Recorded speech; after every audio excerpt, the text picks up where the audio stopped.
بسم الله الرحمن الرحيم نحمده ونصلي على رسوله الكريم أما بعد Assalamu alaikum wa rahmatullahi wa barakatuh to all my brothers and sisters and to everyone that is listening from around the country. I'm sure most of our guests will be around from the local towns of Burnley, Blackburn and Rosendale. Today, alhamdulillah, we have organized a program on coronavirus and what we know now, shall we say, from the Islamic perspective as well as the scientific and from the medical experts' view on what is the update with coronavirus in our society or internationally even. So without any further delay, because we do have only 1.5 hours and we've got 3 speakers followed by a Q&A, inshallah, I'd like to invite Maulana Imad Chowdhury from Manchester. Now, Maulana Imad Chowdhury is a graduate from Bolton Darul. MashaAllah, he's studying medicine in University of Brighton.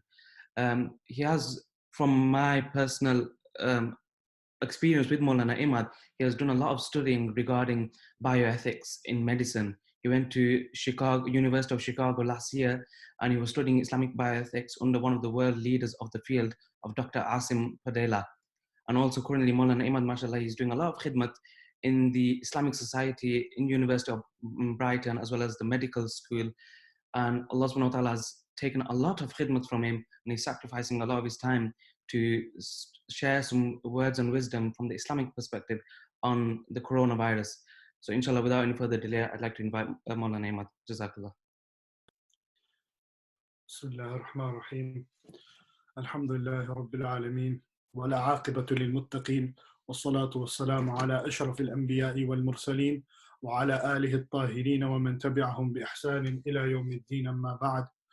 قال الله جل وعلا في كتابه بعد أن أقول أعوذ بالله من الشيطان الرجيم بسم الله الرحمن الرحيم ولنبلونكم بشيء من الخوف والجوع ونقص من الأموال والأنفس والثمرات وبشر الصابرين.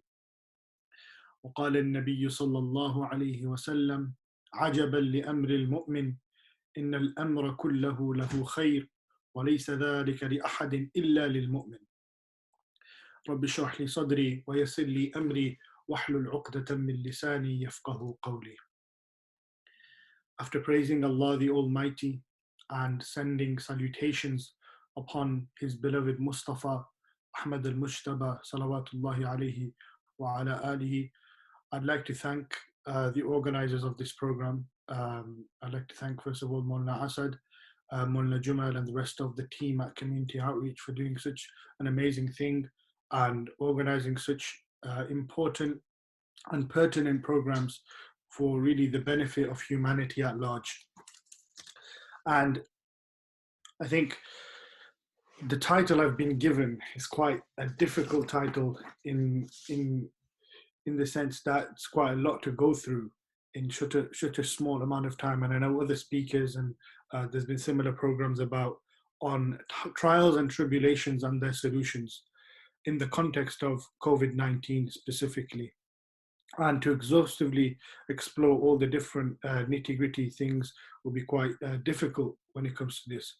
So what I wanted to really touch on and to explore is how a believer approaches a trial, tribulation and calamity in general, and then specifically in the context of COVID-19, how a believer should approach this trial and tribulation.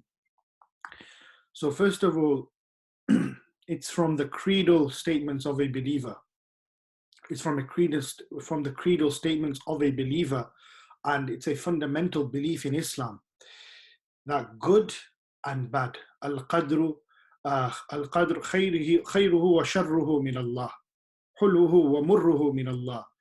That the qadr, the destination, the things that have been written for us by Allah subhanahu wa ta'ala, the good of it and the bad of it, the sweet of it and the sour of it is from Allah subhanahu wa ta'ala alone.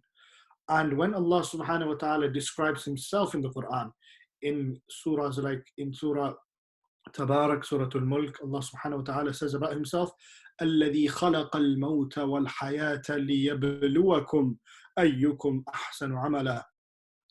That He, Allah, is the one who created life Sorry, He, Allah, is the one who created death.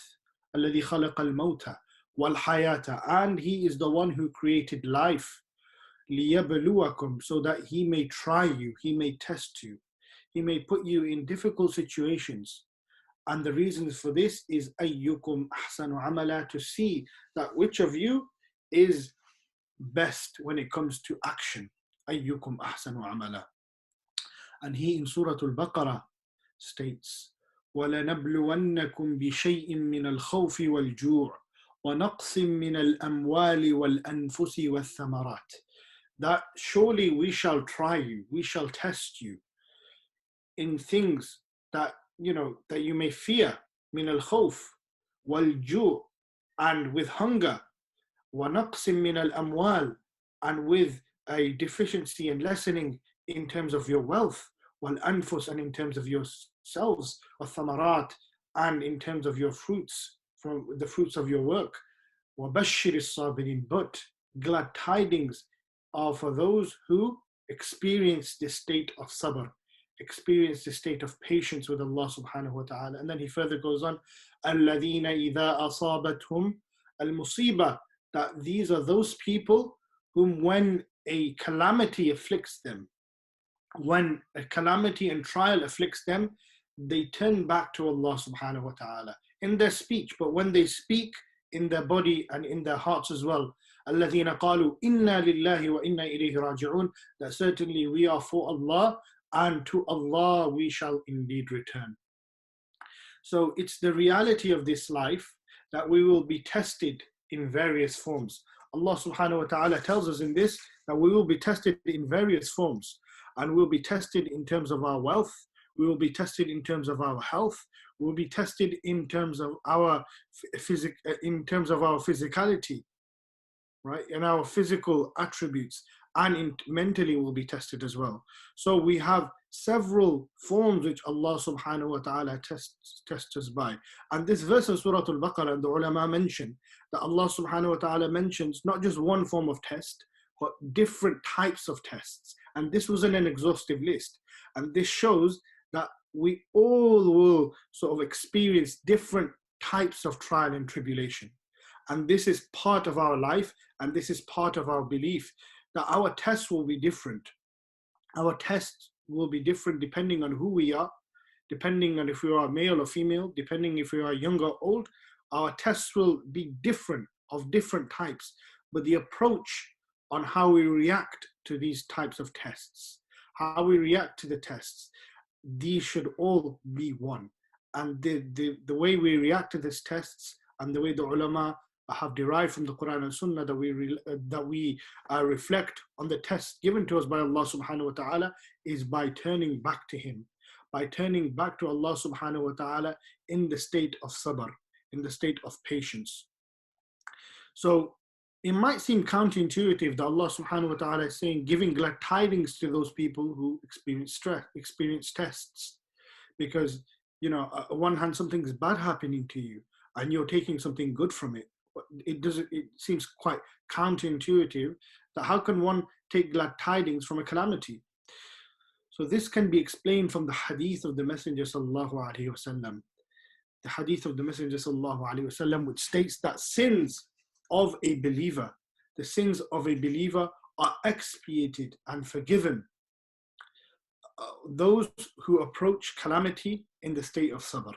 So the approach to a calamity is the state of sabr, and this hadith is in Sahih al-Bukhari and Sahih Muslim, where the Messenger sallallahu alaihi wasallam is reported to have said, "Ma yusibu al-Muslim min nasab wala wasab wala ham wala hazan wala adhan wala gham hatta shawkatan yushakuha illa kaffara Allahu biha min khatayahu." That no sort of trial and tribulation, and the Messenger sallallahu alaihi wasallam mentions different forms of trial and tribulation, internal forms of trial and tribulation, psychological forms of trial and tribulation, in the form of grief, in the form of worry. And the last thing he mentions is a physical tribulation, where he mentioned even if a thorn pricks a believer, for everything that a believer faces in terms of the musibah, in terms of this affliction, Allah subhanahu wa ta'ala expiates for them and forgives for them their sins. And Allah subhanahu wa ta'ala takes this as a goodness and a means to actually forgive their sins. This is what Allah subhanahu wa ta'ala uses for them. So these include, like I've mentioned, the non-physical tribulations and the physical tribulations that we are actually facing today in the form of COVID-19 and this worldwide pandemic. So Allah forgives our sins if we approach it with sabr, if we approach this tribulation with sabr. So a person might ask, what is sabr? So sabr is explained by the scholars of Islam and the ulama to be a state of acceptance, that you accept that whatever has happened to me, good or bad, is from Allah subhanahu wa ta'ala. And you turn back to Allah subhanahu wa ta'ala in istighfar, in repentance, with tilawah of the Quran, like increase in recitation of the Quran, and with tawakkul, which I will talk about a bit later, with reliance on Allah subhanahu wa ta'ala, with hope in Allah subhanahu wa ta'ala that there is a way out of this tribulation that I'm facing. It's temporary. And the temporary nature of tribulation is actually explained in the Quran, where Allah subhanahu wa ta'ala says, Inna ma'al usri yusran, that certainly with difficulty there comes ease. So whatever difficult situation we may have, a believer understands this to be temporary. And this is a manifestation of the hadith which I recited in the beginning, where the Messenger sallallahu alaihi wasallam is reported to have said that how amazing or strange is the affair of the believer. عَجَبًا لِأَمْرِ الْمُؤْمِنِ إِنَّ الْأَمْرَ كُلَّهُ لَهُ خَيْرٌ. That every affair of a believer is good, right? Every affair of a believer is good, because if trouble afflicts them, if they have a calamity that afflicts them, then they are in a state of sabr to Allah subhanahu wa ta'ala, they turn back to Him. And if they are in good state, if they are in a good state, then they are in a state of gratitude, and they are in hope of Allah subhanahu wa ta'ala that Allah increases them in goodness. Allah says in the Quran, لَإِن شَكَرْتُمْ لَأَزِيدَنَّكُمْ وَإِذْ تَأَذَّنَ رَبُّكُمْ لَإِن شَكَرْتُمْ لَأَزِيدَنَّكُمْ. That announcement was made, وَإِذْ تَأَذَّنَ رَبُّكُمْ, and remember when the announcement was made by your Lord, لَإِن شَكَرْتُمْ لَأَزِيدَنَّكُمْ, that if you show gratitude and you are grateful, then certainly we shall increase for you. وَلَإِن كَفَرْتُمْ إِنَّ عَذَابِي لَشَدِيدٌ, but if you show ingratitude, if you are not grateful, then our punishment is severe. So the believers understand that even when we are in a good state, we turn back to Allah subhanahu wa ta'ala in shukr. And we don't just say Alhamdulillah. Physically, that's a form of shukr as well, saying Alhamdulillah verbally, but also in our actions we show shukr. We use whatever Allah subhanahu wa ta'ala has given us in a correct manner. If Allah subhanahu wa ta'ala has given us wealth, we show shukr of that wealth by giving in charity, by giving in sadaqah. If Allah subhanahu wa ta'ala has given us knowledge, we share this knowledge with the rest of the humanity. And this is the form of shukr that we show. So everything which Allah subhanahu wa ta'ala has given us, we have to show the correlate form of shukr to that which Allah subhanahu wa ta'ala has given us. And the ultimate form of sabr, and an individual in the Quran, when we read the Quran, who has been described as a person who experienced such grief, was Yaqub alayhi salam, the Prophet Yaqub, the father of Yusuf alayhi salam, who lost his son for many, many years. And immediately when the first hit of the calamity struck him, he experienced sabr, and he said that إِنَّمَا أَشْكُو بَثِّي وَحُزِّي إِلَى اللَّهِ, that I only complain of my grief to Allah subhanahu wa ta'ala. And Allah subhanahu wa ta'ala, He's the only one I talk to regarding this grief of mine. And He says, as soon as he loses Yusuf alayhi salam, He says, فَصَبْرٌ جَمِيلٌ وَاللَّهُ الْمُسْتَعَانُ عَلَى مَا تَصِفُونَ. And this beautiful patience, sabr jameel, this is what's described as being one of the characteristics of Yaqub alayhi salam. And sabr, especially with this issue, one of the teachers of our teachers, in fact, sent one of the messages today. I read in this morning, Mufti Ahmed Kanpuri, where he mentioned in a letter to the general public, he said that this tribulation, this calamity, is actually a opportunity for a believer to take lessons. It's an opportunity for a believer to take lessons, and obviously this can be applied in so many different ways. It's an opportunity for us to take glad tidings, because we are having sabr, and we know that whatever trial afflicts us, that Allah subhanahu wa ta'ala is giving us a reward for that. And it's an opportunity. Even the Sulaha mentioned recently, one of my teachers mentioned about Shaykh al-Islam Ibn Abdul Salam. He has a book of trial and tribulations, and one of our teachers sent the recordings regarding that he mentioned 17 benefits of trial and tribulation, and from them was the first three I thought were the most powerful. And these were actually, the first one was that the believer knows when they have trial and tribulation that they ma'rifatu qahrur Rabb. They know the mightiness of Allah subhanahu wa ta'ala. They recognize the mightiness of Allah subhanahu wa ta'ala, that whatever we do in this world, and this especially applies to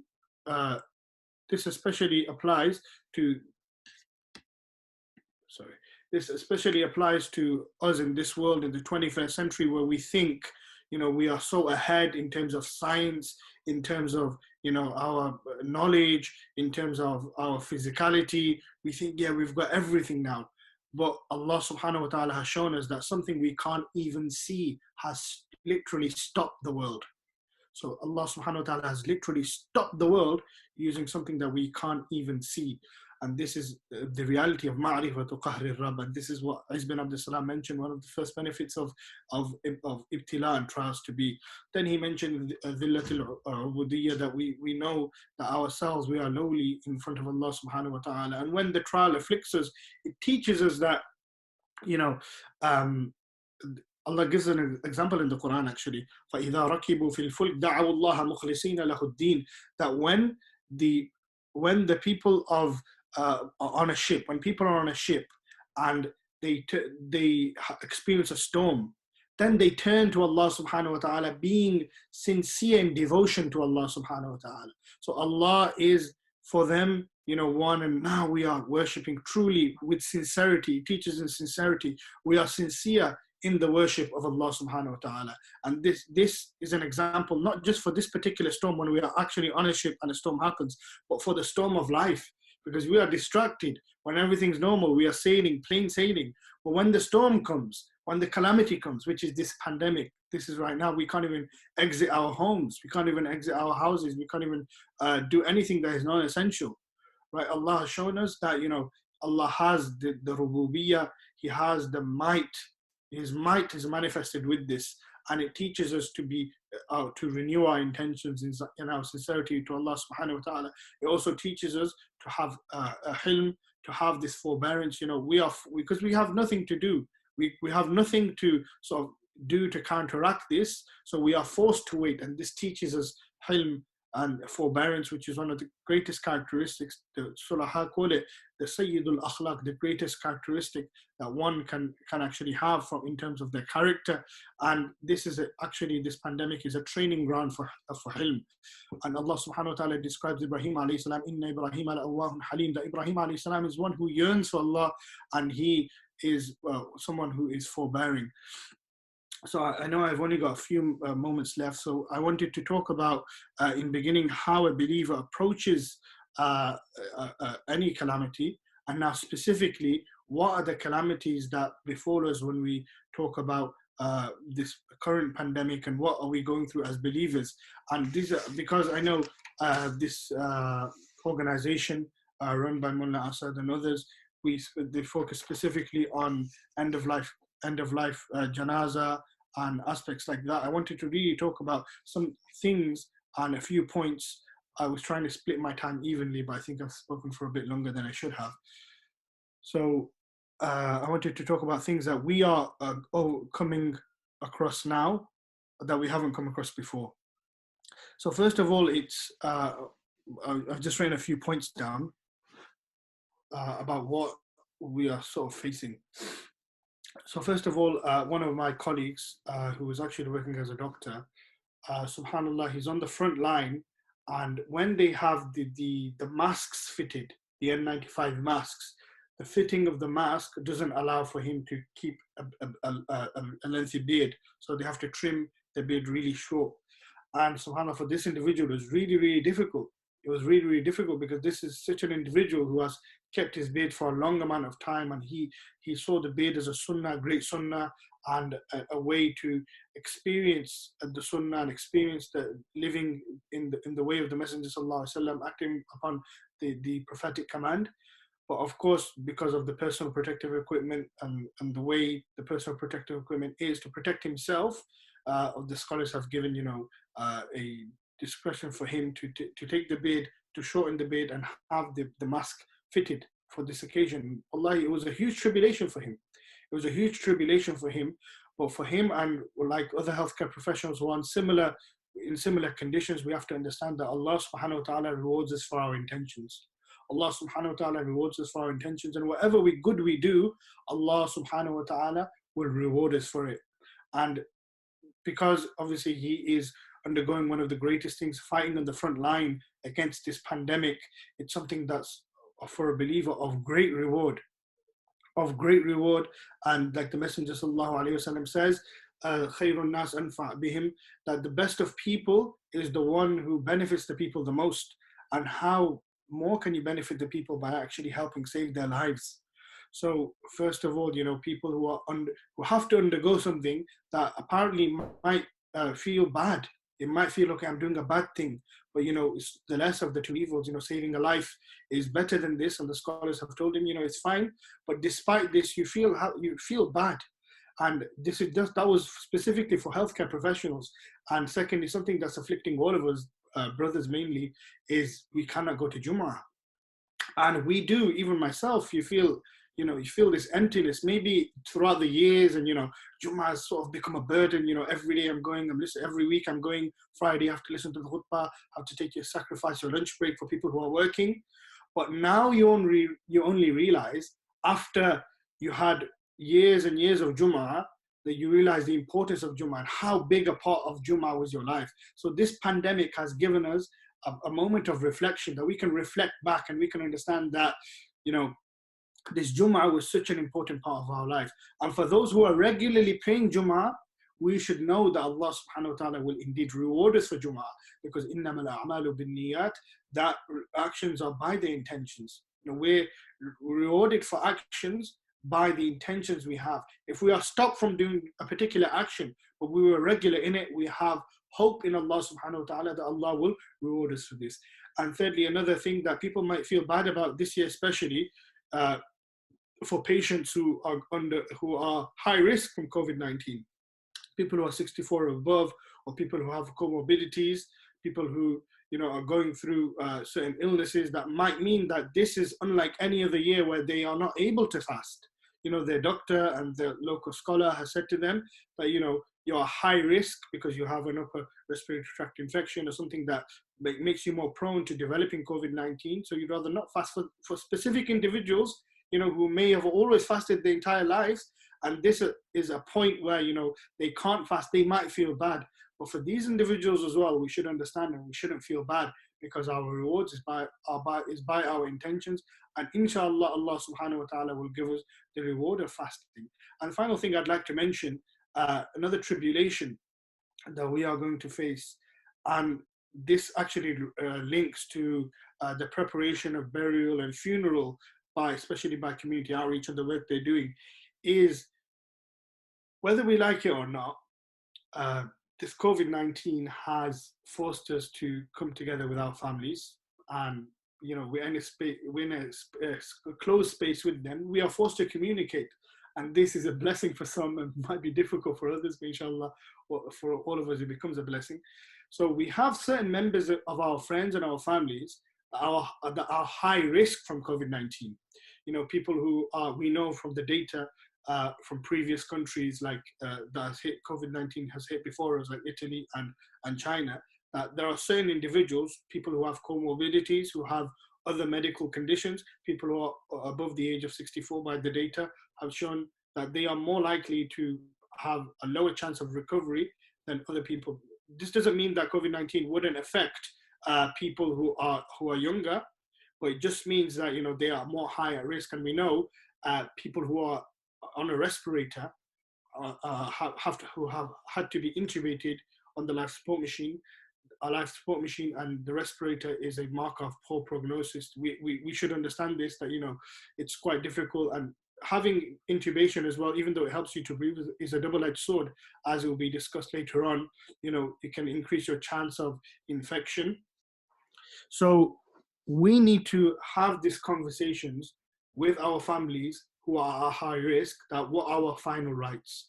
Because in Islam, we are people of preparation. We are people of isti'dad, that we prepare for what's coming next. So it might be very difficult, and a very difficult conversation to have. And I need to have this conversation with members of my own family as well. So it's a message for me before a message for everyone else. But we need to start discussing the final rights, the final affairs before a person dies, the wills, your Islamic wills, how end of life care should be given, the DNR statements, and all of these medical things that need to take place before a person dies. And it's not like, we're hastening a person's death by preparing. No, but we are prepared, and, it saves us from having difficult conversations later on with our families. If we talk about it now, people who are high risk, we should talk and put a plan in place that if if anything were to happen, right, what are our plans and how we go forward with this. And I've just been told to wrap up, so I'd like to mention that this is the most important point, I wanted to mention today, and I don't think it's been covered anywhere else, that we should have these conversations with our families and people who are high risk, especially, and it's not hastening their death, rather it's a preparation, it's a form of preparation and isti'dad, and the believers are a people of isti'dad, and we should have reliance on Allah subhanahu wa ta'ala. Finally, that we know that currently, throughout the world, there are so many trials going on, so many clinical trials going on to find a cure, but there is no cure at the moment. But we have faith in Allah subhanahu wa ta'ala and tawakkul in Allah subhanahu wa ta'ala, this reliance on Allah subhanahu wa ta'ala, that He will soon we will soon discover a cure, because the Messenger sallallahu alaihi wasallam, the most truthful, as-sadiq al-amin, said sallallahu alaihi wasallam, ma anzala Allahu da'an illa anzala lahu shifa, rawahu Tirmidhi, that there is no cure, there is no illness and ailment that Allah subhanahu wa ta'ala has sent down, except that for this illness and ailment, Allah subhanahu wa ta'ala has given us a cure. So we should have a reliance on Allah subhanahu wa ta'ala, and whatever is happening, we should trust our ulama also, like the brothers in community outreach. And we know there's so many conspiracies going around, and this is one more thing I'd like to say. There's so many conspiracies and WhatsApp messages going around, oh, this is happening to the Muslims, or the army is going to come down, mashallah. We should, as people of believers, we should be people of verification as well. In ja'akum fasiqun binaba'in fatabayyanu, Allah says in the Quran, that someone comes to you with news, we should verify and confirm it before spreading it to others. So whenever we have news that something bad happening to the Muslims, we had an issue with the mass graves. People are not having janazas and just being chucked into mass graves. And one of the people who are involved in janaza in the UK, he released a video, Sheikh Suleiman Ghani, where he mentioned this wasn't really a mass grave. It conforms to the Sharia principles of al-Ahad. And one janaza was said over all of them. So we should have trust in our ulama. And now, inshallah, if we are in any doubt as well, we can reach out. Everyone's at home, we can reach out and we can talk to people, and we can put our minds at rest like that. So I know it was a bit disjointed at the end, but inshallah, for any further clarification, there will be a Q&A, I believe, at the end. So I'd like to mention, once again remind ourselves that everything that happens is from Allah subhanahu wa ta'ala, any trials and tribulations that we face, and we should turn back to Allah subhanahu wa ta'ala in sabr for everything that we face. Wa akhiru da'wana, alhamdulillah rabbil alameen. Jazakallah, Maulana Imad. May Allah subhanahu wa ta'ala bless you with ilm nafiya and accept your khidmat. That was Maulana Imad from Manchester, a student, third-year student of University of Brighton studying medicine, and also a graduate from Darul Bolton. Inshallah, I'd like to move on to our next speaker, Maulana Asad Uddin. MashaAllah, he's our main leader of community outreach. His khidmat for our local areas and the surrounding areas is infinite. And we brought him on, inshallah, just to clarify the situation that is happening with COVID-19 and how it is affecting the Muslim community, especially when it comes to the deceased. Jazakallah, Maulana. Assalamu alaikum wa rahmatullah. Are we just doing a Q&A, or is it? No, inshallah, I'll start you off. If there are brothers or sisters that want to ask any questions regarding the COVID-19 deceased in our Muslim community, you can ask away in the chat box. Inshallah, I'll leave it open for everyone to send any messages through. So Maulana, the first question I do have is, what is the situation regarding COVID-19? How is the Muslim community dealing with it right now? Well, alhamdulillah, what we can say is that through seminars like these, and also messages and people asking questions and educating themselves, they've learned. I mean, people are aware the fact that what's happening now. You know, if you look back 3 weeks ago, where when we were telling people that only 11, 10, 9, 10 people can attend the janaza, people were shocked, or people were saying that no, we can't do this, we can't do that. But now, alhamdulillah, it's come to such an extent, certain parts of the country where we hear only 5 people are attending a janaza, or even, you know, within our areas, 11 people are allowed, including the imam and the volunteers. So only 8 of the immediate family members are allowed. Where even at the hospital, when a patient is at the hospital, where they're not allowed to go and visit them, it was a quite wary thing, the fact that people took it quite difficult on them. But as people are educating themselves more and more, they're realizing that this virus, or this deadly virus, is we have to accept. So, like Maulana Imad said just now, that conversations like this, you know, I remember a couple of weeks ago, Mufti Mangera Sahab from London, he put a tweet out. He said, when our elders now, we should, to paraphrase it, that our elders now who are quite severely ill or high risk, we should you know, have conversations with them to take jewelry off from them, so, or even you know, take their clothing, put easy clothing on them, so if they are taken to hospital, it's you know, it's easier for them. It's not that we you know, it's such a thing that it might happen to us most likely, or most of us will contract it, the coronavirus. But yeah, so I think now in the Muslim community within the all of UK, we've come to such an extent in acceptance now that people are not going out, social gatherings and social distancing and so forth.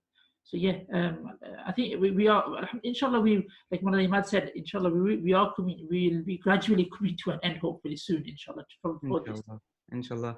There is a lot of different talks on dealing with the deceased regarding body bags, not able to touch the body. There's such thing as tayammum on the body bags.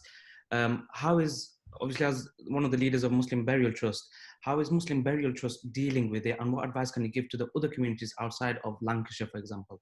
All right. So there's a couple of things. Firstly, for us from Community Outreach Muslim Burial Trust, we have a two-term, what do you call it, a statement, shall I say. One is that we always look at the safety of our volunteers, that how healthy they are, or even though they're not at high risk, or how well they are, and how many, even mentally as well as physically. Secondly, also, is that we always look at what Public Health England have advised us, or the NHS. We're working closely with National Burial Council, and other individuals. Now, I can only talk about Muslim Burial Trust and Burnley Council and Pendle Council and even Blackburn, that we have said that firstly is if we have enough volunteers which are in safety, and also is that we have enough PPE available, then we will give ghusl to every single individual, right? You know, as we all know, as we may know, that a deceased Muslim has 4 rights. One of them is ghusl, number 2 is kafan, number 3 is a burial, and the third one is janazah salah. So we will try our utmost best to respectfully give them a full ghusl. It won't be a full sunnah ghusl, but it'll be a ghusl, as well as giving them a full kafan, as well as giving them a burial and a janazah. Our councils have agreed to give shroud burial, so it is more of a sunnah now. In other parts of the town, it depends on the location you're at. You know, I've heard just yesterday I read on the news in York Council are saying that all bodies will be cremated. So it's upon the people, locality, to contact the councillors, to contact the burial trusts and individuals who are in charge, to say that no, this needs to be changed. This is our human rights. that, you know, we need our ghusl, because from government perspective, it is not it is very low risk contagious for after decease, after a person dies from COVID-19. So for us, we've said that if we can give ghusl, we will try our utmost best to give ghusl first. If we don't have enough volunteers or less PPE available, then we will draw down to tayammum. And if we can't do tayammum at all because of the numerous deaths we have a day, or because of the backlash on our PPE, then we won't give ghusl or tayammum. We will bury them respectfully with 2 pieces of coffin around their body bag, inshallah. Inshallah. Maulana, got 2 questions from our audience. How many COVID deaths have we had in Lancashire so far? So I'm not sure if you're aware, or if Maulana Imad knows, can answer that as well. Do you have any COVID-19 deaths in Lancashire? Within Lancashire, I don't have the right statistics. You know, with statistics itself, you will have to understand one thing is that it's always backlogged. So, for example, I'll give you an example. Like today, we've had a death in the morning. We're just working with getting the slips for. It's not a COVID death; it's a non-COVID death in our locality. Now, this individual has passed away. Now, that will be recorded tomorrow or even Tuesday. So statistically, we are behind. So don't just go off statistics. Sometimes they are higher than what the death rates are. Sometimes they are lower. But we know that people are dying of COVID-19. That's what we know. Within our locality where we are in Burnley, Pendle areas, we've had in the last 1 or 2 weeks, we probably had 2 deaths of COVID. In the non-Muslim, that's the Muslims. In the non-Muslims, when we had a burial of a non-COVID sister a couple of days ago, last week in fact, I asked the cemetery staff, and they said they've had 2 deaths from the non-Muslim community. So we've, all in all, I am aware, in the last week or 10 days, we've had 4 deaths of COVID-19 victims. That's in Burnley area. That's in Burnley, Pendle, Rosendale area. The whole of Lancashire, I don't really know. There have been cases where sadly the deceased have been released from hospital with wires, cannulas, etc. still attached. What can we do about this when it comes to? Right. So National Burial Council have advised us, and medical advisors, that these types of medical stuff we should not touch. Most of them are usually removed by the mortuary staff. I mean, when we like the example I'm giving you, last week when we went to collect a body, they did open the body bag up and checked for any of these catheters or anything like that to remove them. Now, for volunteers, remember this, that all volunteers are not experts. They are trained in giving ghusl for COVID-19 victims, but they're not experts in medicine or medical experts. Now, the main thing of contracting COVID-19 from deceased is the splashes of fluid. Now, if we were to remove these catheters or these types of wires or cables or anything which are attached to the body, then fluids will start coming out. Then it makes our life more, giving the ghusl more difficult. So we should try to leave them, just use medical tape to wrap them. It's advised anyway, we advise our volunteers that less movement as possible to the body, so it's easier for us to give ghusl. Exactly. Just the last question. What advice would you give to other communities in dealing with COVID-19 deaths, those that don't have a platform like MBT in place? Well, there's many things you can do. I mean, Alhamdulillah, Muslim Burial Trust have been a forefront of a lot of towns and lots of masajids. You can either just, I mean, we've got protocols, risk assessments done already. If you don't have something in place, contact us, inshallah, we'll share it with you, or try to get in contact with your local masajids, or if you don't have that, even National Burial Council is a good platform, and they will direct you to the nearest burial councils which is around you. Also is that, try not to panic. A lot of the COVID-19 disease nowadays that's happening are not COVID-19 deaths only. Like the last 2 we had, like today's death, a brother passed away from cancer. Now, burial councils, we've taken the stance that every single death that happens until the pandemic is over will be considered taken as a COVID-19 victim. So all precautions will be taken place by the volunteers. Full PPE will be worn. The full ghusl will not be done. Mouth will be covered so everything will be same same precautionary measures. Only 8 people are allowed for the janazah and so forth.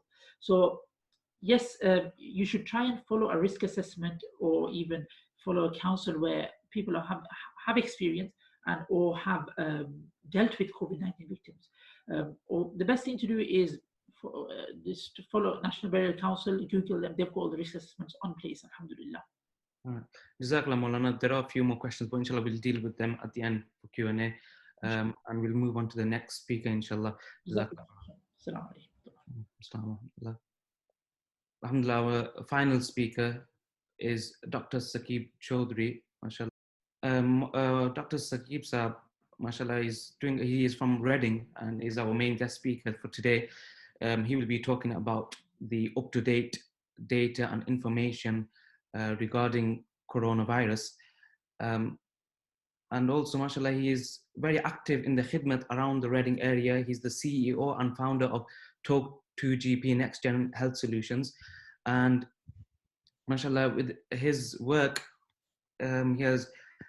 he's the one of the teams of the AI-based triage of COVID-19 emergency response. They are the first ones to tell the government about increase in symptoms and conditions, as well as associated conditions, and also involved with the UAE government at the moment, and are planning to expand into the Saudi government. So inshallah, without further delay, I'd like to ask Dr. Saqib Sahab to start his presentation, and also if you can just talk about the current work that he's involved with in relation to the coronavirus. Jazakallah. Hello, Assalamu alaikum. Thanks, Sheikh. Can you see my screen as well, just so that I know that what's being seen? Yes, I can see your full presentation screen. Perfect, that's great. So if you do lose me at any stage, give me a shout. So yeah, thanks for introducing me. Briefly, it's just our humble duty right now towards the Ummah, as well as towards the greater population, to come out with whatever solutions we can in terms of identifying COVID responses, how we can deal with it.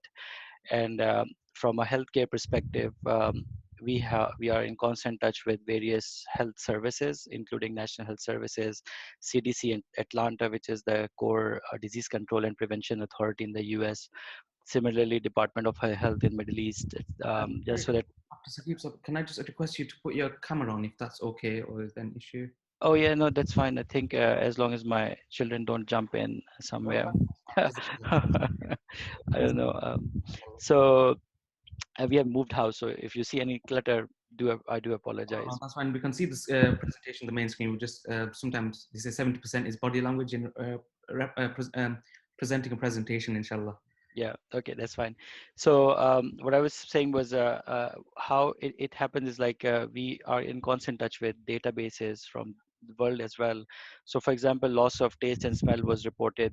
We also reported another symptom recently, which I'm not going to discuss in today's presentation because we don't want to start people panicking about it. But things are changing, and I think inshallah things will change for better. The only thing is we need to maintain the things that the advice that the government has given.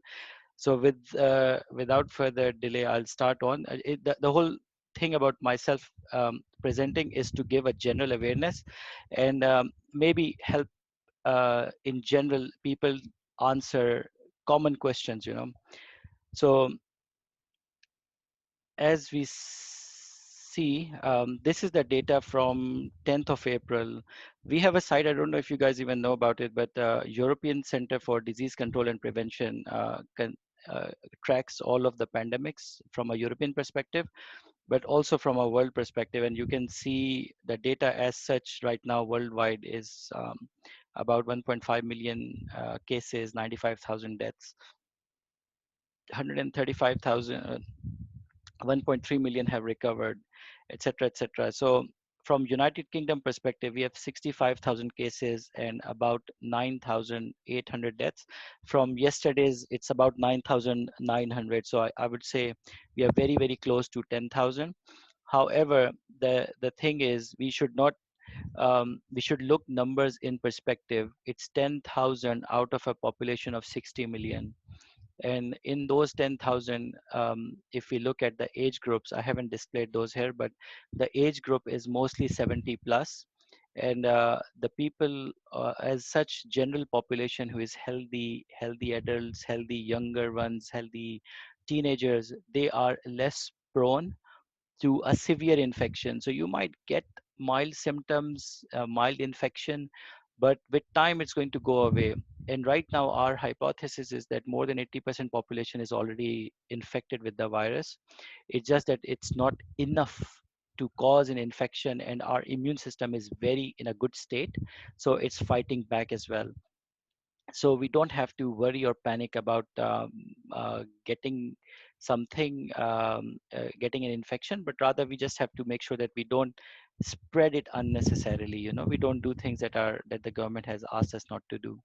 Now, by now, I'm sure everyone has become Dr. Google, so we know what the symptoms are: fever, dry cough, shortness of breath, which is then followed by fatigue and respiratory distress. A new symptom that we reported and now is there is loss of taste and smell.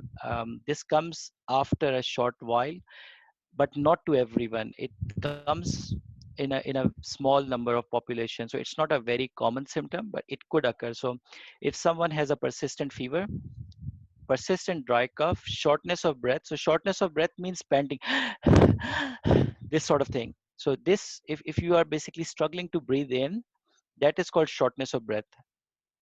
So these three symptoms, if they are combined, then the likelihood of having SARS coronavirus is more than 90%. And if by chance, God forbid, if someone has loss of taste or smell, then it's 100% anyway. And that's where we tell people that you can tell 111 that this is something that you have as symptoms, so that they can note it. But they would always advise to stay home unless the respiratory distress increases to the level that you have to go to a hospital. Now, another misconception is the word ventilator. You know, a lot of us Pakistanis as well, Pakistani, Indian, Bangladesh, the South Asians, we think of ventilators as something that is only put to give you to to keep you alive. So someone which is like on the last stages of death, that's when ventilator is given. That's not the case. Ventilator is an aid to help you breathe and maintain oxygen levels in your body. If we all go back to our year 8, year 9 biology lessons, um, oxygen goes into body and our blood absorbs oxygen, right? So if the oxygen is not going into our body, the cells are not going to absorb oxygen. That means the cells are going to start dying. Hence, people with a lot of respiratory distress are initially given a non-invasive type of oxygen aid, in which oxygen is forced into their lungs in a proportion that is giving them enough saturation. Um, and if this does not work, then they go for invasive, which means that they would basically pump oxygen into your lungs through physical aids, physical intervention. Um, One thing that our population is missing is, if you do have shortness of breath, a lot of shortness of breath, then that is actually a very severe symptom. You should go into A&E. What people do is, if they have a bit of shortness of breath, and then after a while, they think that, oh, we are goners, we have to go to A&E. You're just going to put more pressure into A&E. Don't do that. But if you have a lot of shortness of breath, then do go, because that means your lungs are not taking enough oxygen, and that is the right time to go into the hospital. There's a lot of debate on how long the virus survives on the surfaces. Generally speaking, there are lots of factors: humidity, temperature, type of surface, uh, how much mobile the things are, etc. So for example, plastics, it is said that it's 2 to 3 days; stainless steel 2 to 3 days; copper 4 hours; aerosols 2 to 3 hours; on cardboard 24 hours. um, so this means that when we go to shop for shopping, one, we should go less, but when we come back, try to wash these things as well. And if you can remove the outer packaging, I am personally doing what I'll tell you. I bring things, I remove all the outer packaging while I still have my gloves on. I remove all the outer packaging and dispose them off. So I have everything which is inside the package, which means most likely it's clean. and anything that I can wash, I would still wash them. Now, a bit of coronavirus anatomy, because the next slide is why this is so important. Now, I don't want to explain each and everything, but this thing here, the outer membrane of coronavirus the majority composition is lipid. Lipid in biological terms means fats. Now, this is very important to remember. If you break this fat, you directly go to the RNA, which is its growth material. And RNA in general is a very heat labile. So a bit of heat exposure, it's going to go away. Any surfactant, it's going to kill it. So if you are able to destroy the outer layer, you have actually destroyed the virus itself. Now, what can actually destroy a virus? I want you guys to interact with me on it. Put some chat in the chat. Yes, I would like to see answers, to be honest. I'm just opening my chat window as well. So which of these would dissolve the fat? Soap, hand wash, or fairy? It's an interactive one, so you guys should write down answers. Dr. Sab, when you say fats, you're referring to the coronavirus, aren't you? No, general fat, any fatty thing, you know, the chickena, the ghee, the tail that we use. All of them, very good, shimmy Mia, very good. So now this is a lesson for our brothers rather than sisters. You know, sisters would always know that fairy would dissolve the fats because when they are doing the ghee tail of your dishes, fairy dissolves everything. However, soaps and hand hand washes will do the same thing. Fairy does it a little bit better because it is better surfactant. Now, ironically, and take this a bit lightly, I don't want to make a humorous thing about it, but uh, men have a greater probability of contracting this virus. God knows why, because there are more cases in men than women. My theory is women go to kitchen and use fairy or something similar to wash dishes, which means they are always washing their hands with something that kills the virus because it is a very good surfactant. And men are sitting like myself here on a couch and just asking for tea, coffee, everything, and we are not going into kitchen more to do the dishwashing. So I guess what men need to do now is they have to go into the kitchen every day and wash at least 2 to 3 dishes with fairy, just so that they can keep their hands clear of virus, right? But anyway, all three of them work equally well. um, Now, the reason why I showed this was when NHS has been saying, or the health authorities have been saying, that we have to wash our hands with the soap, it has been for a reason, right? Because it dissolves the fats. When it dissolves the virus's outer layer, it becomes labile, which means it becomes kamzor, it becomes weak, and it gets killed. So this is why it's very important that we continue washing our hands with soap. Now, the time they have given is 20 seconds. I would obviously debate on that, but for now, we just stick with what the government has told us. So wash hands, wash the surfaces. You can also use isopropyl alcohol and ethanol for sanitization or disinfection. Home bleach, the domestic bleach you can use it for disinfection, and in worst cases, hydrogen peroxide. Now, how much concentration of the bleach you need? For every liter, about 21 to 22 ml will make enough uh, concentration of hypochlorite for disinfection. And this sheikh goes for burials as well. So when we are disinfecting our apparel or our things where we are doing COVID-19 disease, or even if they are not COVID-19, right now we should consider everyone as a COVID-19, even if it's not a confirmed COVID-19, because right now most of us already have the virus in our bodies. So the bleach percentage we should use, according to gov.uk, it should be 1000 ppm.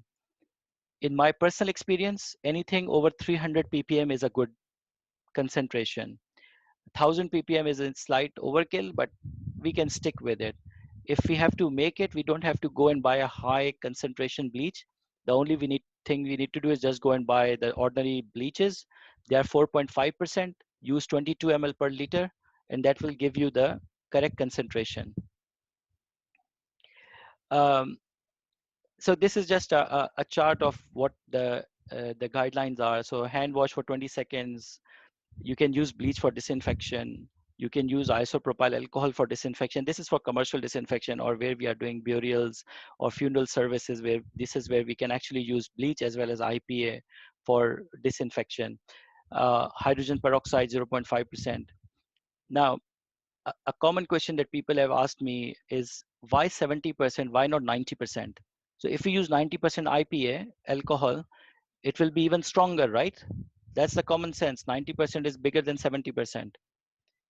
Now, this is not how things work in the world of microbiology. 70% IPA is a standard concentration which has proven over many decades that it works for sanitization or disinfection. 90% would not be that effective. So the percentage has to be 70%, give or take few percent plus minus, it doesn't matter.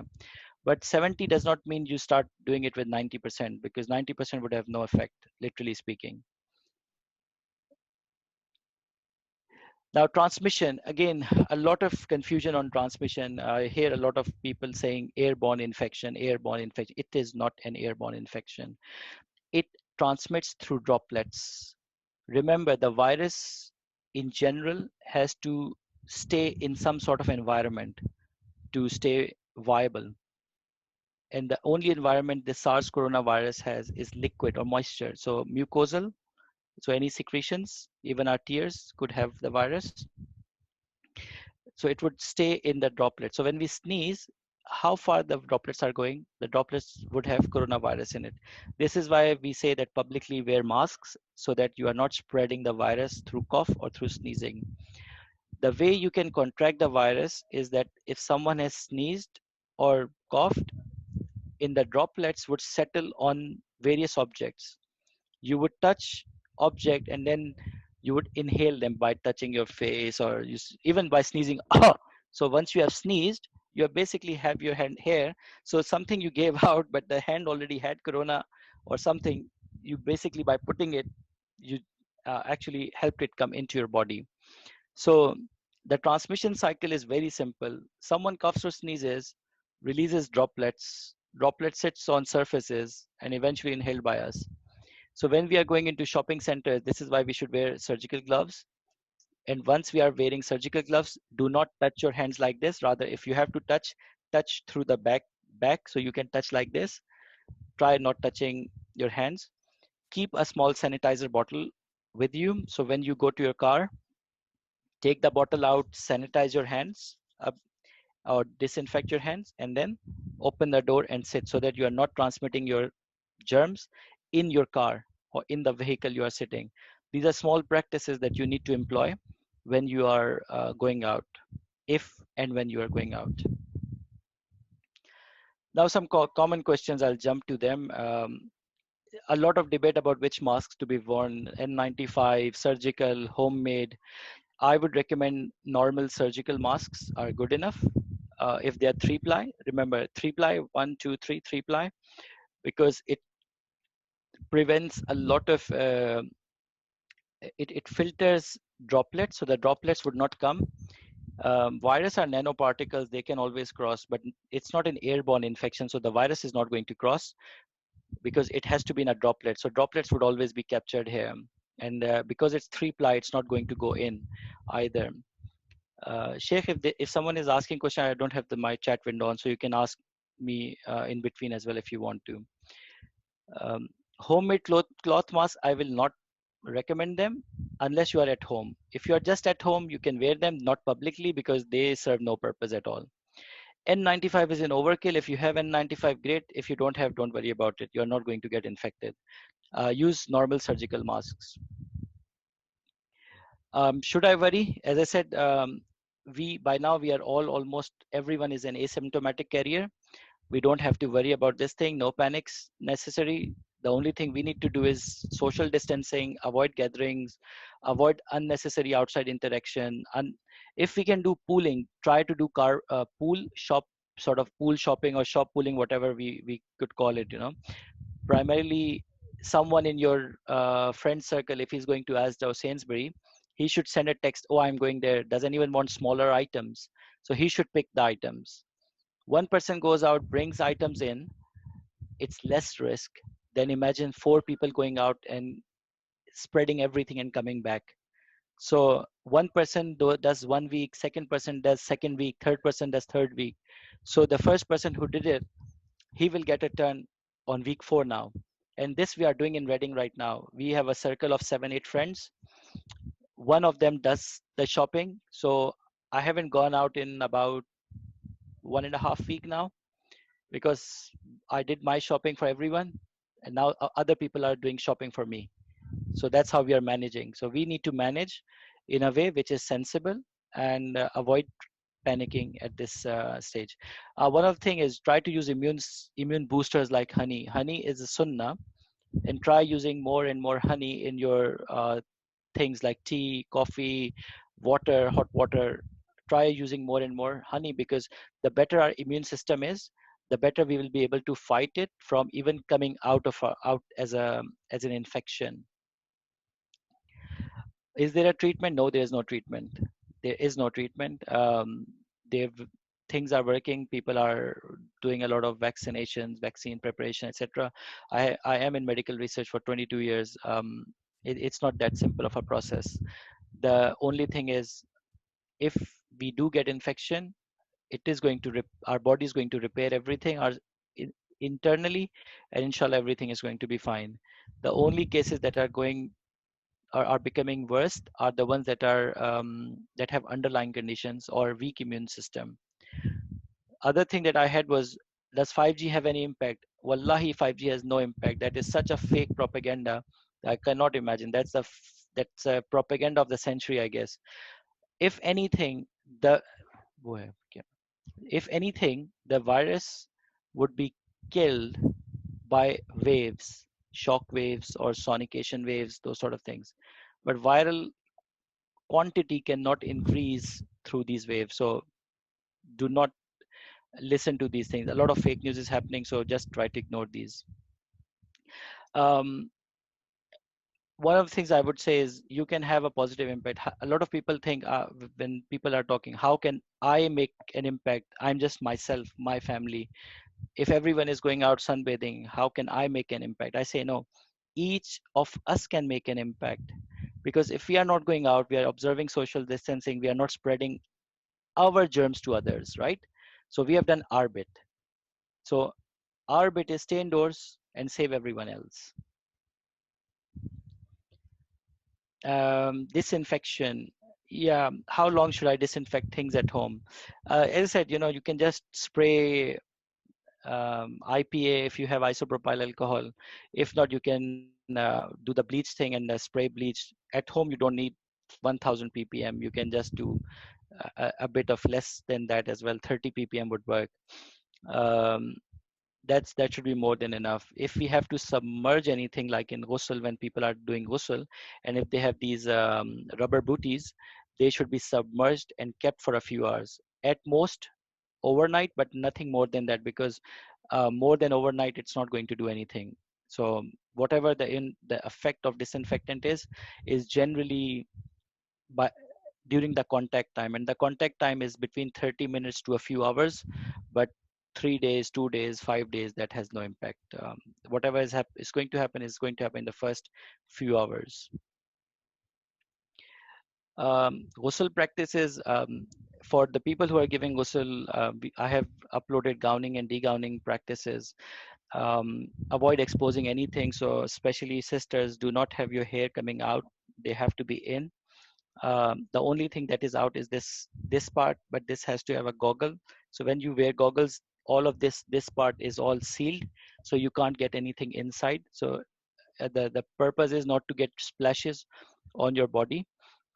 If you see the hand, so this is the washing practice. So you have to have your hand tilt down when someone is pouring water, so that the water is going down, skidding down, and not splashing on you. So if your hand is like this, it's going to splash up. If your hand is like this, splash up. If you just pour water like this, splashes. So the best thing is to have hands like this, just so that the water skids down. um, the last piece of clothing should always be taken off with the gloves, and all the dirty laundry should not be shaken. And even while you are doing everything, try not to do sudden movements, because when you do sudden movements, the thing that you have would spread out.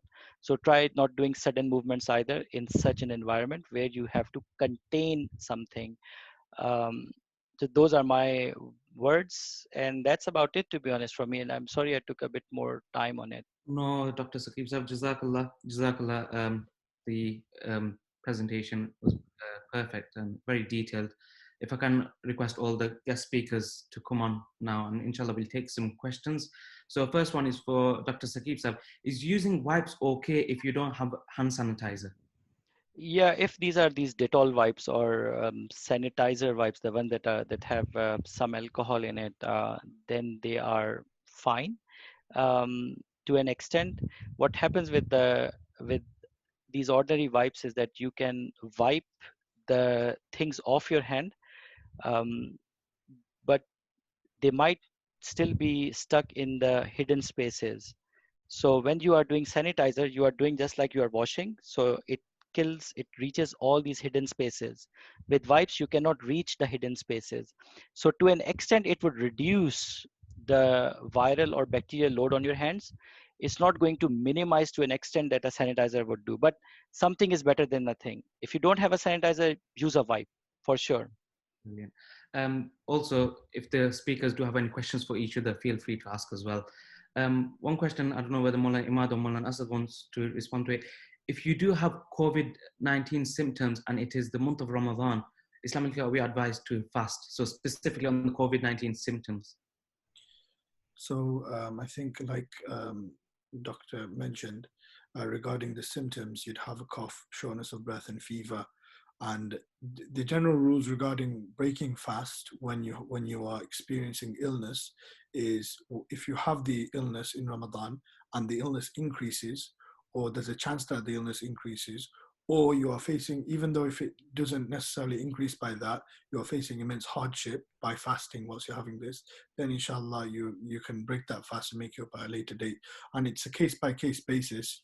Every fever doesn't mean COVID, but we should treat it as it could be COVID, right? So I think you take it day by day basis. There's not really a blanket ruling.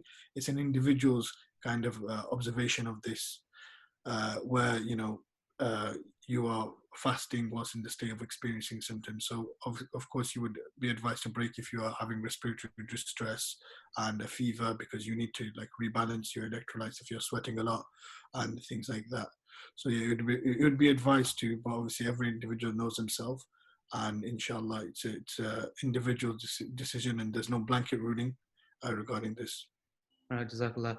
Another question from one of the attendees. I don't know who to ask with this, but should we report people that are not following social distancing rules, like neighbors? I don't know who wants to answer that. Maulana Asad or Dr. Saqib Sahab? I don't know. I think in fairness, yeah, it's a judgment call as well, what we mean by social distancing. If someone is having a barbecue at their home and they've invited guests over, yes, you should report that. If they are just going out for a walk, we should give benefit of doubt. It's just a, a pure judgment call, in fairness. But we should make sure that we are not passing out judgments on people. I think Sheikh would elaborate as well. From us, from an Islamic point of view, we are no judges. But if we see a clear-cut violation of law, then obviously you should look into it. Another question for Dr. Sahab. Which food strengthens the immune system? And also, can I just add, taking vitamins, like the vitamin tablets, is that any good? But the question from the attendee is, which food strengthens the immune system? You did mention honey.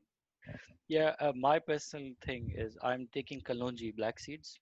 All my children, everyone, in morning I put black seeds in everyone's mouth. We are doing honey. And there are lots of things like these superfoods like flax seeds and a lot of things that are in superfood like spinach, the green leafy things. They're all superfoods. They would always enhance and boost your immune system. Taking multivitamins, obviously it's so less data to even think about what will enhance our immune system, but anything that can keep you fit and away from things, try doing it. But there are lots of natural things, to be honest.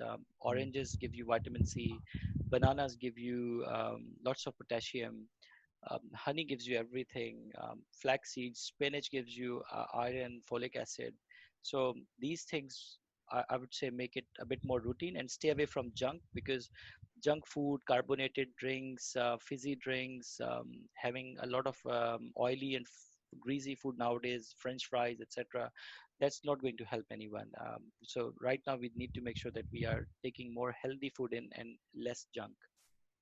Jazakallah. Maulana Asad, a question: what happens if your body does get cremated? Will there be a janazah on a cremated body in a situation? Well, till now, I mean, we shouldn't think about that at all. The fact that if a body isn't cremated by law, I mean, especially we have our Jewish community behind us as well, where they also do burials also. So by law, it has passed the fact that we will bury all bodies. There will be no cremation for Muslims. Or if it does happen, I think the experts or the field will look into that. I mean, there's been no talk. I haven't come across yet. I don't know if Maulana Imad or Dr. Saqib can elaborate, but I haven't come across the fact that if it's cremated, but the thought of cremation hasn't come to the Muslim community yet at all, shall I say? Maulana Imad, would you like to add on that, or? Yeah, I think we should deal with the situation when it happens, and we know that the bill's been passed, and the Jewish community as well have been backed us behind that. That we have it's a human right to be buried. Yeah. It's one of the final rights, and it dignifies a person once they passed away. And we do have like good protocols in place where we can, like community outreach. We're doing this kind of doing it according to the law as well. So I think if it's in accordance to the law, we don't really need to think about that at the moment. So it wouldn't really happen. But if it was to happen, then inshallah we'll deal with that when it was to happen. May Allah subhanahu wa ta'ala protect us from such situations. Amen. So Dr. Saqib again, is it true vitamin C supplement tablets increase your immune system? They can also make the virus stronger if you are to get it. No, so virus is not like it's going to eat or thrive on vitamins. It will not impact. The virus lives on host as in our body. So when it goes in, the nucleocapsid, the outer layer breaks. That's when the growth part starts replicating and it starts affecting our body. But it has nothing to do with eating or consuming vitamin C. When we eat vitamin C, we are not consuming that C tablet, but that C would actually go into our bloodstream and help us in that perspective. Virus has nothing to do with that. So no, it's not going to do anything. And Jazakallah. Just to elaborate on the next question as well, should we avoid cold food such as yogurt and ice cream? It's summer, so I'm assuming that's why the question's been asked. So yogurt is calcium. Yogurt is made out of milk, right?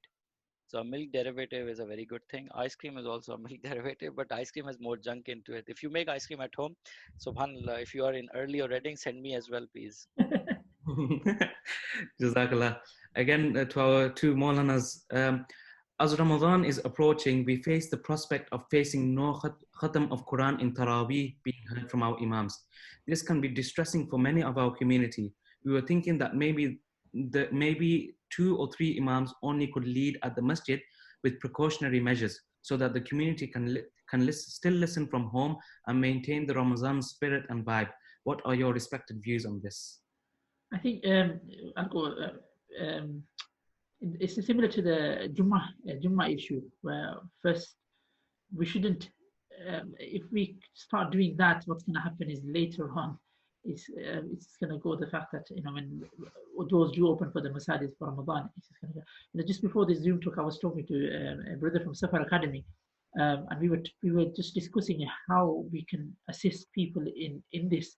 So we thought that daily we'll come on a Zoom, we'll try and put a Zoom meeting together where everybody prays. One does, we do a collective dua, so people have a spiritual connection still with the Quran.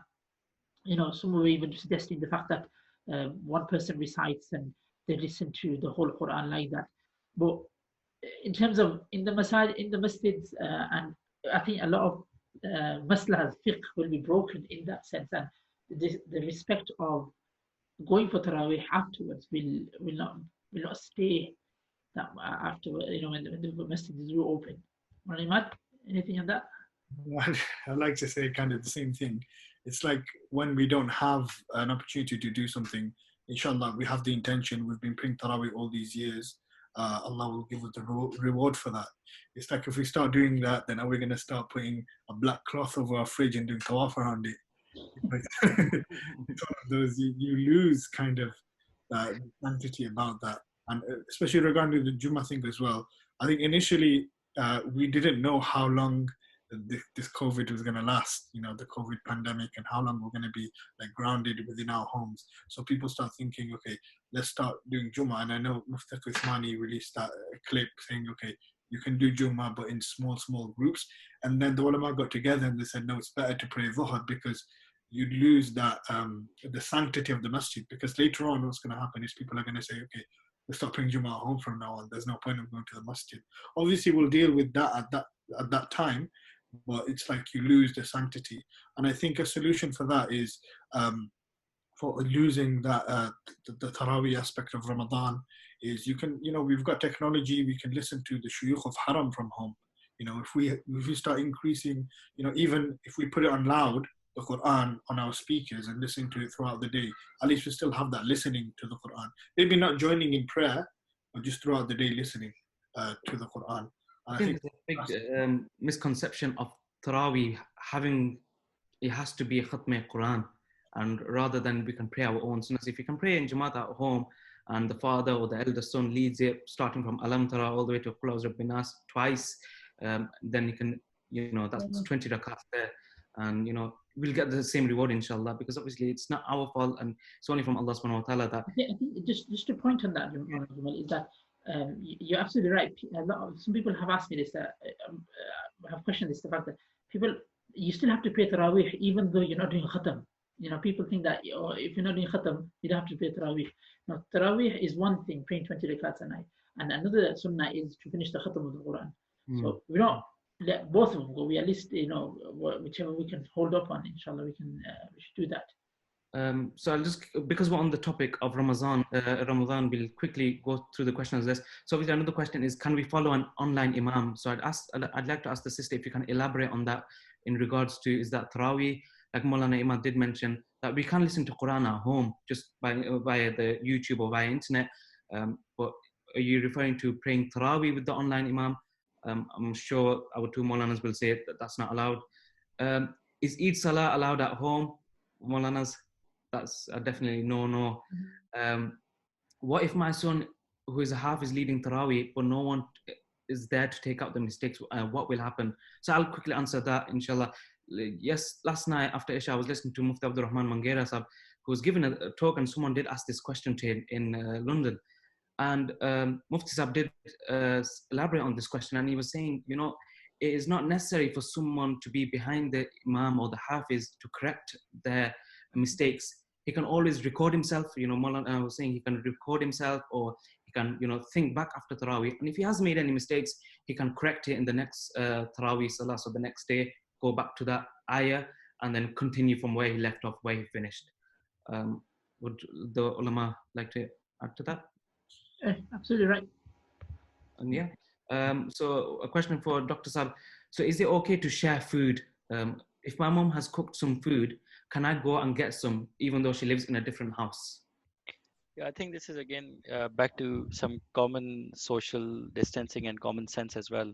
I wouldn't say go out every day to pick food. If you are reliant on food from your mom, if she can give you food for next 3 days, 4 days, great. Go in, pick that up, come back.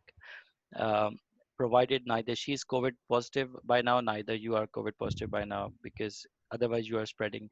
Yesterday, one of my colleagues, she had a COVID positive, so her husband said, well, I can still go out and get some stuff. I said, no, you are not supposed to go out. You're supposed to stay home. We'll bring the stuff at your home now. We'll give you food, everything. Just don't go out. So it will come out to common sense more than anything else. Yeah, so the next question, there isn't any more questions, but oh yeah, we have. I asked in my previous question about Taraweeh, as the Imam usually goes to the masjid and prays with the Musalli anyway, so why not Taraweeh?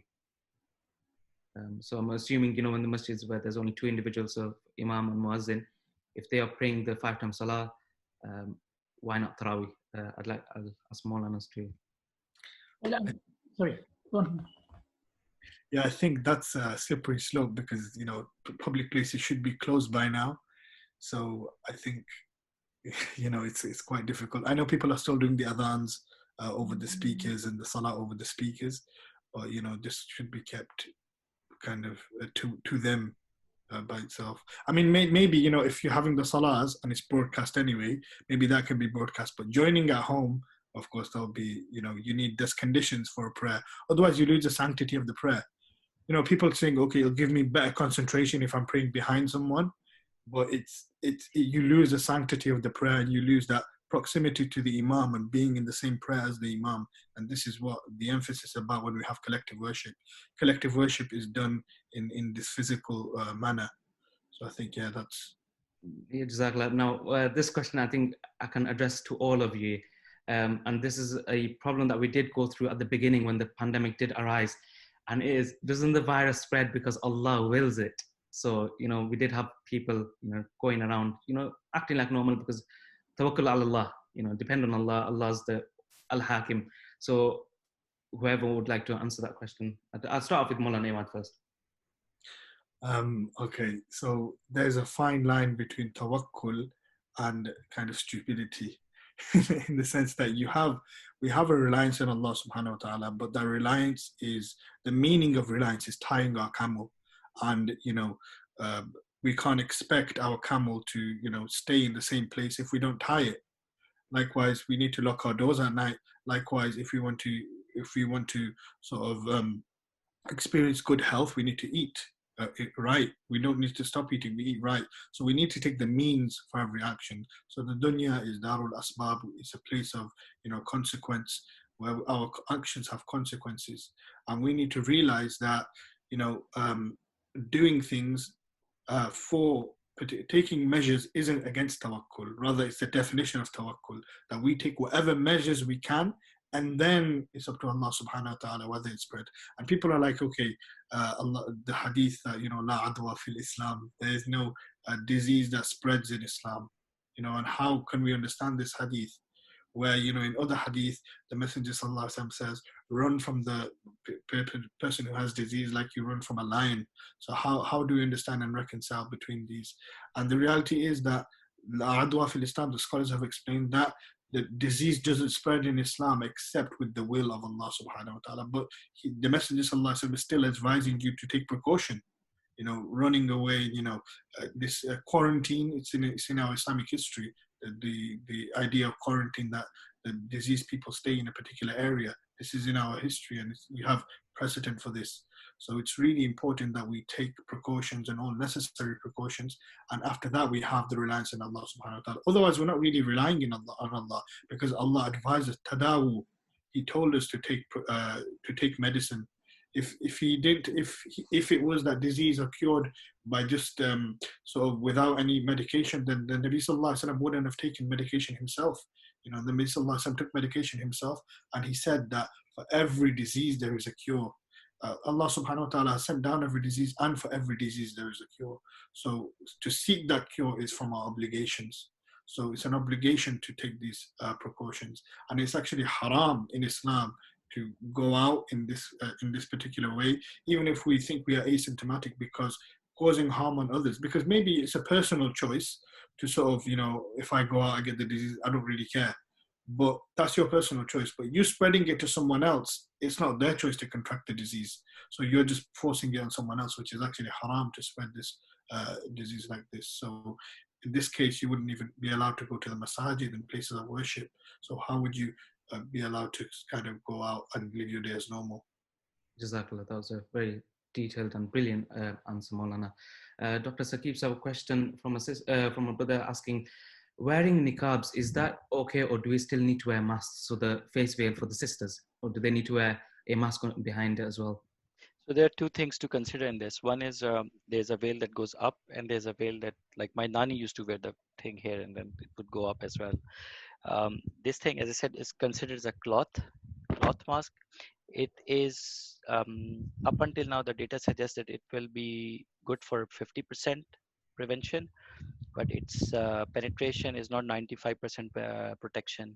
So you will still be able to block something, but you are not able to block a lot of it. Even in fairness, if you have that thing, if you sneeze without your hand in front of you, you can try that at home, by the way. You'll see that the droplets would actually come out of the veil, which means that you have actually spread it, uh, maybe you'll block 50%, but rest 50 to 45% will just come out. So if we are going to a public place, I would still advise, if it is not a huge burden, then do wear a mask underneath your cloth, just so that you are protecting yourself and others from yourself. Jazakallah. Jazakallah. Another question for the ulama. Some masajid are still open with the intention to keep the masjid running and open as it is the house of Allah. There are about 5 people who are chosen each day, day to day, to pray salah with jama'ah. Islamically, is this correct in the situation we are in? So, That's against the law. Imad, Maulana Imad? Yeah, I'll let you, Mullah, deal with that. Is that okay, or should we keep it hush that it's happening? But the thing is, I mean, I know where you mentioned as well they are still doing adhan, but 5 is quite a large number of people, in my opinion, and even Dr. Saqib would say that that's a mass gathering, in fact. But keeps up. Sorry, my internet connection is a bit lagging. Yeah, so have you answered the question? Or but that's an individual case for each. Yeah, it's an individual community case. I wouldn't advise that at all. First, it's against the law, and secondly, also is that, like Dr. Saqib said, it just spreads. You just passing on to others. In fact, if you don't have it yourself. Definitely. I think one more thing to mention is people think, okay, if there's no salah going on at the mosque, then Allah isn't being worshipped. But we need to realize, and this is when our theoretical creedal statements that we say in Aqidah Tahawi and all our Aqidah that we say, these things, these come into reality. That Allah subhanahu wa ta'ala is the ma'bud, mustaghnin anil ibad. That He's the ma'bud, He'll be always worshipped, right? And He is not in need of anyone to worship Him. Lahu ma'ana rububiyyah wala marbub. He has the meaning of being the Lord when there isn't anything to be the Lord of. He had the meaning even before creation. So whatever happens, even whatever happens in the world, whatever happens to the Muslims in the world, Allah subhanahu wa ta'ala is independent. Yeah, He's samad, independent from everything, and everything is in need of Him. So this is kind of a reality that we can understand from this. That even if the prayers aren't going on at the mosque, inshallah, Allah is still being worshipped, and He's not in need of this. Allahu A'lam. Jazakallah. So the answer would be it's an individual community case. Again, we can't really talk and we can't give a fatwa on this situation. But Jazakallah for asking that question. I think this question is for Maulana Imad more. Why has Imam Ghazali rahmatullahi criticized Ibn Sina's work, the creator of quarantine? I don't know if you know the answer to that. Ghazali, this is another question. Ghazali didn't really like Ibn Sina, and he wrote a lot of books about. He's one of his main books. I actually got it here, Tahafut al-Falasifa by Imam Ghazali. Was actually a critique on Ibn Sina's over-reliance on philosophy. And al-Ghazali is someone who saw Ibn Sina to be a heretic anyway. So I think a lot of the things Ghazali disagreed with, but this is quite a technical philosophical discussion, because Imam Ghazali learned philosophy to critique to critique Ibn Sina afterwards. But this is kind of a...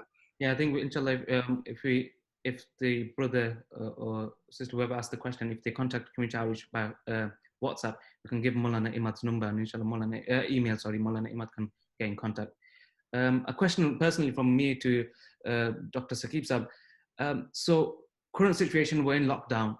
What is what number or target we are looking for in the decrease of deaths or cases in order for the lockdown to be uplifted? I know it's a government situation, but personally, do you have an idea, or from experience? I can tell you one thing, 2 things rather. It's surprising that the death toll hasn't gone to 1500s yet, which is quite good. I can tell you, we were expecting 1500s to 2000 in this week, and it hasn't gone there. It's still hanging around 900. It may sound very blunt. I don't want to sound like generally doctors are considered as people with less sympathy and empathy, but it's not like that. But we are happily surprised that it hasn't gone there. So if people prevail with their common sense, this is going to go down. It's just the way the lockdown is handled is looking at the log ratio of how many people are coming in, how many do we expect to go out, and how many do we think might be coming in a certain time range. It, right now, that is still a slowly going curve that is slowly going up. It's not going sharply up, but it's still going up like this. And primarily, I can tell you the reason. A week before, when we had the sunshine started, people were on the beaches. This Easter, people were on the beaches. So this is not helping us. There was just before that, the spike came down to 700. And then people started going out, and the spike went up 980, 986. So if people have common sense, they enjoy sunshine at home. I'm sure this lockdown will not last long, but I still see it to go on for a few weeks, at least quite a few weeks, if it's still persists the way people are doing. Maulana Imad, would you like to add on to that from your studying, as you're studying medicine as well? What was the question again? Sorry. It was just, I think Dr. Saqib have answered it, but would you like to elaborate on, the death toll on the current situation, and when will the lockdown be uplifted? Yeah, as in obviously it's open to debate. No one could have sort of predicted or imagined how long this is going to go on for, and it's up to the people really. And like I think Dr. Saqib mentioned before about individuals think, so if everyone else is going out, or everyone else is going to the park, everyone else is going to the beach, then what will me as one individual, how will I make a difference? And we see by an individual how rapidly it can spread, right? How rapidly this disease spread.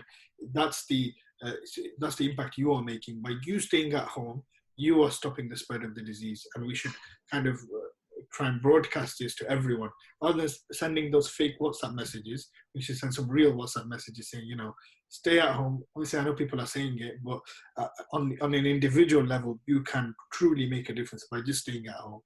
You can make a difference by doing nothing. This is it's as simple and easy as that. And I think every individual is someone who is a valuable member of the society, in that you are stopping it. Every individual is stopping it. Every individual has this sort of power and effect to do so. Jazakallah. I'll just take the last 2 points and then we'll wrap it up, inshallah. It's 3:30. Just Maulana Imad on this. I think the brother sister that asked before regarding Imam Ghazali.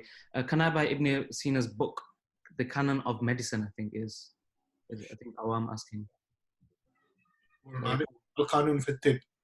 I think that's it. So I think the Awam is asking whether it's relevant for the Awam or. The Al-Qanun fi Tib is kind of a lot of it, is a lot of the stuff by even the classical scholars of Islam. This is a really amazing thing. A lot of the medical aspects that are discussed by a lot of early in the Islamic golden ages, people from like 700, 800, 1,000 years ago, a lot of that practice has been adopted even in the NHS, in our modern practice. Abu Ishaq al-Ruhawi, who wrote Al-Adab al-Tabib, which has been translated into English language, and inshallah next year another translation is going to come out. The Adab of a Tabib, how a doctor should conduct himself, and a lot of things about patient confidentiality, about practice, about how you should, the compartmentalization of medicine, how pharmacy is, you have specific specializations in different fields, and many things have been discussed regarding hygiene as well, right, which actually haven't changed much in the modern textbooks and the modern sort of guidelines that we have 1,000 years ago. So a lot of it's still relevant, but I think the relevant things we should take from the modern works which are written on it, because they wrote on medicine based on their observation of the world at that time. You might see things about the humors and these sort of things, because a lot of things they built on from Greek understanding of medicine, and then later on they took from that. So I mean, any book in this lockdown as well, a positive thing we can take from it. It's a time to read books. It's a time to be educational, right? Time to teach our families. Maybe we can, anything which is beneficial, take and, ask someone who has a bit more knowledge on this if you get stuck. But I wouldn't stop anyone from reading anything. But you can read anything, inshallah, and you can ask people where you get stuck. Jazakallah. Just a last question, and then inshallah, I think we'll call it and bring it to an end. For Dr. Saab, is there any evidence of pets getting coronavirus? No, none reported at the moment. Not that any data suggests that it has gone from human to animals or vice versa. No. That's fine. Jazakallah. So Jazakallah for everyone listening. Inshallah, we do have another program tomorrow. Yeah, Maulana, go on. Yeah, there's one question I wanted to. I mean, we asked today actually to Maulana Abdul Rahim. He hasn't answered, but we asked a few about ladies performing ghusl for who are on menstrual periods, especially in this pandemic. If there are, I mean, see this has been pointed to us a lot of times, where are ladies on their menstrual periods, are they allowed to perform ghusl, janazah ghusl? In this moment in time where we have a pandemic, and if there are numerous deaths or the volunteers that we have are very minimal, experienced volunteers, I personally, and I've asked a few ulama as well, they would be allowed to perform the ghusl of janazah. Now, this is an exceptional case. So if there are others available to perform the ghusl for that lady, then that's fine. But if there are experienced or only a handful of ladies who can do ghusl, that's one thing. Secondly, also another question that came up, is that the month of Ramadan is coming. Now for volunteers, if we have numerous deaths and we have to give ghusl, or do we have to fast or not? Again, it's case by case. You can't put a blanket answer to all of them. Same. It's the individuals have to. The farais for them is to fast. You can't say that, oh, I shouldn't fast, I'm going to do ghusl. No, because I'm doing ghusl. No, you draw down the ghusl to tayammum. So you don't. If your volunteers are lethargic or cannot take the energy and have to break the fast, then you have to do. So that's why the best thing to do is to rotate your volunteers. So you have different teams. So emotionally and physically, they recharge themselves for a few days or a few hours or a few minutes, and they come back again. So Ramadan is coming up. Make sure you eat well for suhoor, and like Dr. Sab said, we're supposed to be more than now of death toll, but who knows what's going to happen in a few weeks' time. Only 11, 12 days to Ramadan, a few weeks' time, what's going to happen. So in Ramadan, if that does happen, so remember that you have to fast and draw down to tayammum, even for Islam. Sorry, Jazakallah khair for that. No, Jazakallah for that. Those are important questions with our everyday situation. So yeah, I was just saying that inshallah tomorrow we do have a program at 8:30. It's for the youth program. The adults are welcome as well. Do spread it with your family. A message to the youth: the struggle is real. It is on all our social media platforms. The guest speakers are Mufti Wasim Khan from Texas in America, Israel Foundation, and we do have Maulana Abdul Muhit from London. Is it Colony Islamic Center? Yeah. So mashallah, these two guests, mashallah, I listen to them. A lot of our friends do listen to these two individuals. So do share it with the youngsters, and inshallah we will conduct more programs. Just to elaborate on our program today, Al-Balagh Academy are hosting an event this evening at 8 p.m. It's by Maulana Dr. Rafaqat Rashid Saab. Again, it's on Islamic fiqh guidelines and the toolkit to manage epidemics. So if there are questions that have not been answered, or you are looking for answers, or we haven't covered, then inshallah this is another program, inshallah, that will benefit us.